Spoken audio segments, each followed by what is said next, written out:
Tim, good morning.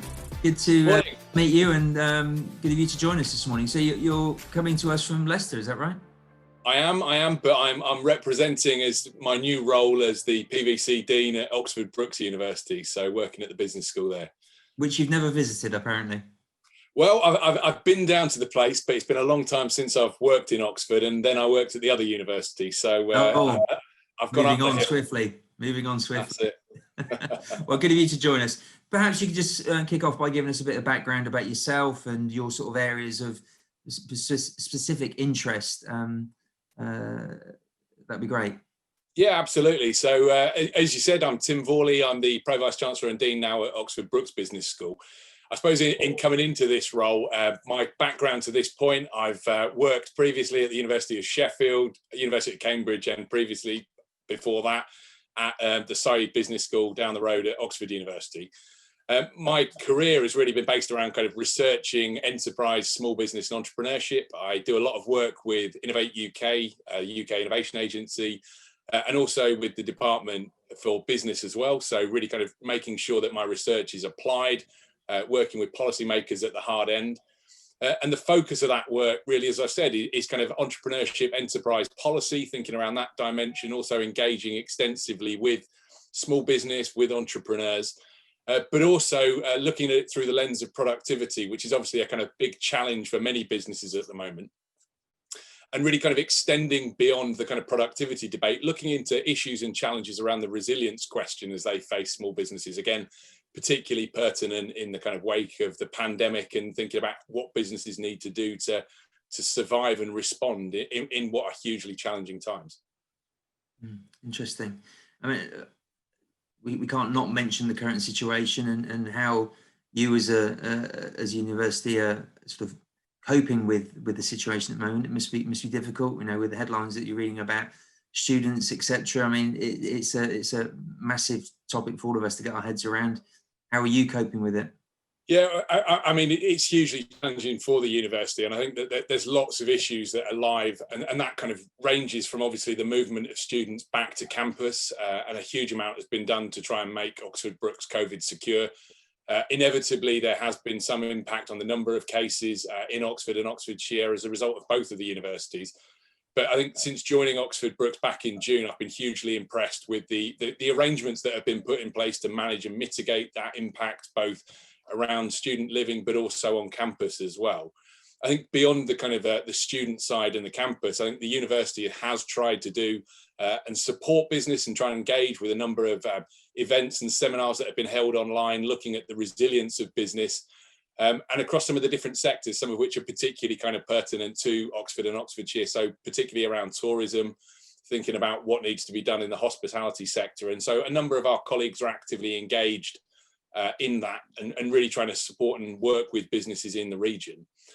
Through a lot of my work, actually, we've been funded recently to look at the impact of COVID on business and the business response. So particularly looking at how businesses have tried to adapt and respond, and in terms of the impact on supply chains, looking at the changing shift of markets. And I have to say, the kind of the findings of the first wave of this research, which are out at the moment, and we're now entering into a second stage of that, have really shown that the agility and ability of businesses to respond has been hugely impressive and manifest itself in lots of different ways. So there is no cookie cutter response. We've obviously seen government trying to respond with things like the furlough scheme, like the small business grants, but it's the way in which businesses are using these, which has shown huge ingenuity and really kind of impressive in terms of what they're doing. And I think one of the things that the business school is trying to do now is to engage with a range of businesses to help share that great practice that's going on and help businesses learn from each other. And I know that there are lots of organisations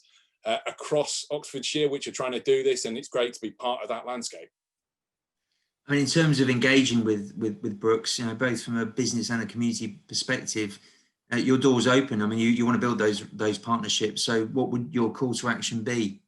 Yeah, absolutely. I think one of the things in joining and taking on the role that I have leading the business school is that I want Oxford Brookes Business School to be a more engaged business school. It's very much about trying to think about understanding the needs and the wants of the region.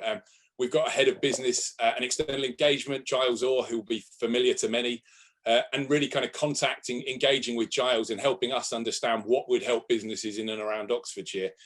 We're not there just to support the innovative, the high-tech business. We want to engage with every business.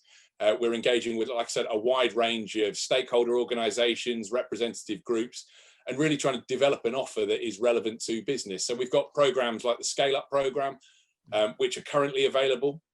We're looking at developing from the new year a series of new initiatives which are aimed at trying to support and develop the resilience of a wider range of organisations. And I think that really, if we can understand what the challenges are, we're trying to put our kind of piece together to really feel out what those challenges are, what businesses want from Oxford Brookes University and from Oxford Brookes Business School in particular. But really within that, the more that we hear, the better we can respond. And we are an institution as Oxford Brookes that are here to support and contribute to the life of Oxfordshire and the businesses within it. But really how we can support, we want to hear more. So absolutely, the invitation's there. The virtual doors are open. Giles is available, I'm available, and really kind of engaging with yourself and other organisations to be able to find out what people want, what people need, will help us respond better. Brilliant. Well, I'm sure that will interest a lot of people, and yeah, we worked well with you over the past few years, so long may that continue. If I may, can I just go back to the students? And obviously we've seen for a lot of them, the world almost collapsed with opportunities going forward, and mental health, well-being, workplace well-being, it's a huge topic for everybody at the moment. Could you give us maybe a bit of an insight into the students and their outlook now? Are they very positive, or are you coming up against some sort of brick walls that they're hitting mentally in terms of their sort of future outlook? Yeah, a good question. And I think that in terms of kind of what we're doing as a university, there is enhanced support available for student mental health and well-being, and it's something that we'll continue to invest in, and that matters hugely to us and our students and our learners kind of that post-experience as well. In terms of, I guess, the outlook of them, one of the things I was involved in last week was the placement awards for Oxford Brookes Business School students that have been engaged in placements over the last 12 months. And as you can imagine, in that period, they've obviously kind of been involved in undertaking these placements, not just on site with the placement partner, but then having to do that throughout lockdown. And some of the stories and the experience about the resilience and the agility of our students in able to contribute to the needs of businesses, both large and small, has been incredible. There's stories obviously on the website that we've got where we've tried to document this, but really about how students at that kind of formative stage in their careers, as they're kind of embarking on the final parts of their education, have been able to kind of translate that into the workplace and really make the most of that and contribute to businesses in tangible ways, thinking about how businesses adapt in really what are kind of unknown circumstances to them. There are no answers. Everyone is feeling their way. And so from my side, these students in doing the placements, fantastic ambassadors for the university and for the business school, but making a real difference to business. And I think that what we're looking at now, we've developed a series of kind of program enhancing activities within the business schools to help our students think about that changing world of work. Through my research and the work that I do with business, we recognise that actually that there is no going back. I think the phrase new normal is overused, but things are changing, and we need to make sure that the students that come out of Oxford Brookes University and from my perspective, Oxford Brookes Business School, can really contribute to that. And so there's a lot of kind of skills development that we're doing, having speakers come in from businesses talking about how businesses reacted, responded and adapted to the challenges that COVID has brought from an economic perspective, and also therefore helping the students understand what the world of work may look like moving forward. And I think that that's socialisation, hugely important, and it will mean that our graduates are more employable at the end of this process as well. So we can't obviously shape the wider economic climate, but what we are doing and what we can do is make sure our graduates are better placed to move into that as they graduate from university and they embark on future placements and work experience. Yeah, because I suppose, I mean, some might say that a university path isn't going to be for everybody going forward, but obviously you're looking to try and make going to university more relevant for that next stage into a future career. Numbers wise, applications, did I read somewhere that they're actually they're on the up rather than decline? Yeah, absolutely. And I mean, what we generally find in education is that the uptake of education is counter-cyclical when it comes to the economy. So when the economy takes a downturn, people invest in their education. I think the point that you make about the university path is absolutely right. I'm a strong advocate for education and the power that it brings to individuals for their career prospects. But there's also an onus on us here. I think we need to rethink what education looks like. It's not about doing more of the same. It's about adapting and thinking about what future programs need to look like and the way in which those programs will ultimately be consumed. I think if I was employed at Oxford Brookes kind of 2 years ago and told to take the institution online, I'd have probably chuckled and thought, well, give me a time frame to do that. We've had to respond overnight. We are online. Every session we do improves, and we've got a quality offer. And I think that it's now about thinking about how we deliver that in other ways and to other audiences. And we recognise that given the needs of businesses in particular, we can develop offers that are more bespoke and relevant to them. And I think it's trying to understand those challenges, as we said at the beginning, and develop offers that are appropriate. It's not all about receiving a degree. The ability of the university to offer professional development, think about CPD for individuals within firms is incredibly important at this time. One of the biggest challenges that SMEs face is actually making sure that they are unlocking the capabilities of the workforce they have, making sure that they're effectively using those skills, those capabilities of current employees.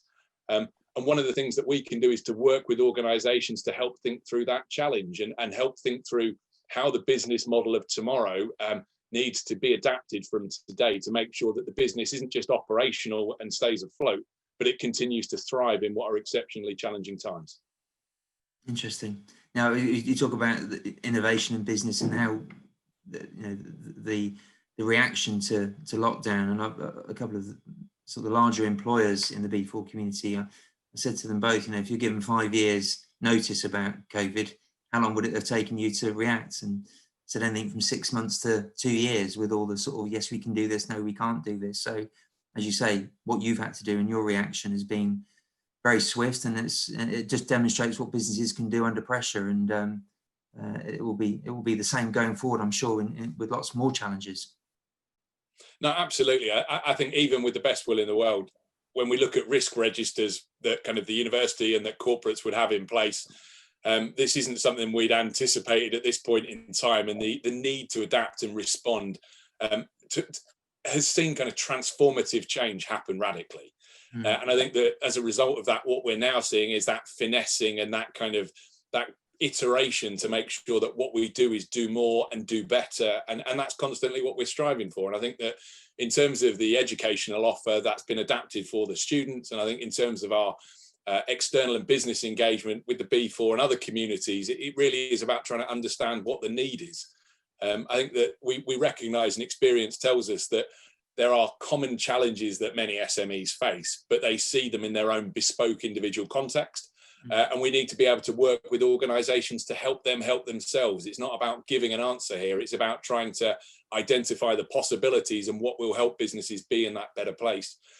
Thinking about the large employers, I think it's really interesting as well, because I think that large employers have an important role to play in thinking about how they support their supply chains. How do they make sure that actually it's not just them they're worried about, their future business is contingent on a wider network of businesses, as well as their current and future employees. So again, we've been talking to some of the larger employers to understand what they're looking for and what challenges they see, and actually how we can help play a part in that as well. Yeah, I think one of the B4 members, Blenheim, I'm sure if you're not familiar, you will become familiar with Blenheim Palace, and a perfect example of how they recognise their place in the community, the importance of working with a really small radius of businesses to ensure that they keep that local community alive, because they really see it as their responsibility to do so. And I'm sure you've got a similar outlook as well at Brookes. Absolutely. And it's great. There are academics and colleagues internally within Oxford Brookes Business School that are working with Blenheim on some of these challenges in real time. And it's great to be able to see research translating into kind of impacting business practice and how that makes a difference. And I think in terms of the work of the university with the community, I think that it takes kind of multiple forms. An organisation like Oxford Brookes has multiple different relationships that come out of the way in which we work, whether that be with the LEP. Personally, I'm involved in work with the Oxford to Cambridge Arc project and trying to see what the university can do to try and contribute to that and have an impact at the Oxford end of the arc, but also across the arc more broadly. And I think that in terms of what we're doing for the community and the engagement, I think there is a huge amount that can be done and that we are doing in terms of trying to kind of work. We are obviously hosting one of the COVID testing centres on campus, which again is a contribution back where we're trying to support the wider effort of government to manage COVID and the challenges. But it goes right the way through down to our placements. Like I've mentioned already, there are a whole variety of ways in which we enrich the community on a day-to-day basis and have done historically. And I think that we need to rethink, and with our students, through some of the very applied modules that we teach in the business school, thinking about how we can do that and do that better. I mean, historically, we would have hosted a Christmas market.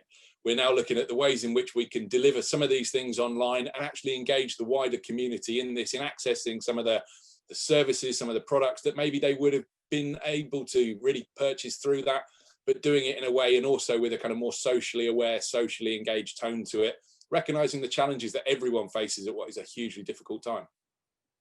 It's been an absolute pleasure to meet you. Hopefully we'll meet in the flesh, or maybe as a hologram next time. I don't know. You know, it depends on how quick technology takes its course. But no, thank you. I appreciate your time.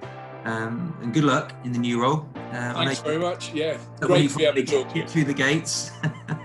And we look forward to meeting you soon. You take care. Thanks, Tim. Lovely. Thanks very much for your time. All the best.